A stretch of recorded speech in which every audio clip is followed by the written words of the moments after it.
just crossed in front of me, violent. I need to check and see if there's structures. It got powerful. Oh, there's a home hit. I'm going to check on it.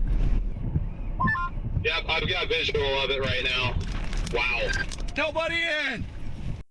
Yeah, this was intense. That's exclusive Fox Weather Storm Tracker Brandon Copic, first on scene in the immediate aftermath of a tornado destroying that home. You just saw it playing out in Illinois. That was just one of many moments the Midwest residents endured in a week of rough weather. So let's hear more about what it was like on the front lines of all this with Brandon Copic. He joins us now. Brandon, I got to say, I was watching Fox Weather at Night with Ari Sarsalari. He was shocked for obvious reasons when this all played out. And I could hear in your voice as you ran over to check on that home that this was a scary scene. What was that like? What was the emotions as you're running up to that home, not necessarily sure what you're going to find?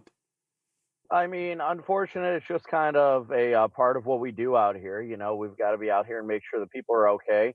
You know, it's all a part of the warning process and trying to help afterwards. You know, thankfully that home was unoccupied. It's just something you have to have the mental clarity for. You can't freak out because then all you're going to do is make a bad situation worse if you freak out. And then you could say, find somebody who could be critically injured. You're freaking out. That causes them to freak out. That causes their heart rate to go up, and that can cause a whole lot of bad outcomes. So, you know, it's just really just trying to keep level-headed going in there, doing your best to make sure everybody is safe. And thankfully, nobody was in that home. The home we came to later on that was completely swept off its foundation was a very small home, had some minor injuries. I think the worst was a broken ankle when I was there, thankfully. Yeah, we are thankful for that there wasn't loss of life with these, because you say that very matter of fact because you are level-headed and it's what you do day in and day out, but you watched a home get ripped apart in front of you and get lofted up into that field. I'm wondering at what point during all this, it may have been in the lead up to this, you and I had talked earlier that day, and there was that early complex of storms that moved on through, and it wasn't especially clear what impact that was going to have. It didn't prevent this tornado outbreak, but it delayed it. Did you expect so much activity so late into that evening? Honestly, Ian, no, I did not. I had honestly pretty much written the day off. Then that Charleston tornado happened. And, you know, we were on that first supercell that developed when I did my phoner with you. And then what ended up happening is these storms kept developing further and further west. And when they were developing further west, they were actually developing into an environment that had become more unstable that hadn't been impacted yet. That's why we saw those storms that were further east into portions of eastern Illinois quickly kind of died out. And then further west, storms would re-intensify. And it's not a re-intensification. I was misspeaking on my end, but more storms would develop further west, and they would be in an untouched environment where then they would be able to take hold of a more ripe environment for tornadoes. So I honestly, after the Charleston tornado, I thought the day was done, then noticed that supercell to the west. And it was just kind of a weird setup because typically what you see is when these storms line out like this in the fashion that they did, how they were staggered.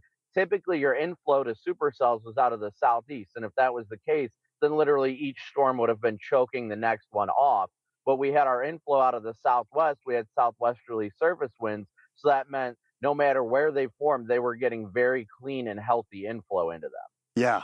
Yeah, it was odd watching how it all played out. But yeah, we knew all those ingredients were going to be there. And then you guys showed us the unfortunate results of that. Before we let you go, Brandon, I wanted to ask you as a Midwest guy, I mean, this hasn't been a long ride for you oftentimes this year. June has been the same way. You got Illinois leading the way. I think it's more than doubling up the next closest state. It has been a little odd, not necessarily the numbers this year, but where they've been.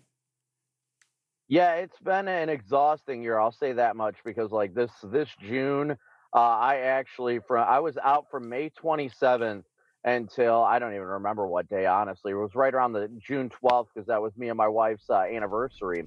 So I was out, and then I got to be home for one day, or I wasn't even home. We went and met at my wife's grandparents and spent the day with her and my kids, then had to go out and chase the 13th. I mean, I have been almost nonstop for the last 3 weeks Looking at my odometer here, I was just almost to 11,000 miles in the last 3 weeks, and it's been exhausting. It's just been all over. Sheesh. Yeah, the oil change folks love to see Brandon Copic coming. You Oh, must. they do. They do. Yeah. Hey, well, Brandon, happy belated anniversary to you. I know it's been a long run here, so we appreciate you taking a few minutes. Great work this week, and we'll talk with you soon. That's exclusive Fox Weather Storm Thank you. Tracker, Brandon Copic. Again, Brandon, thank you.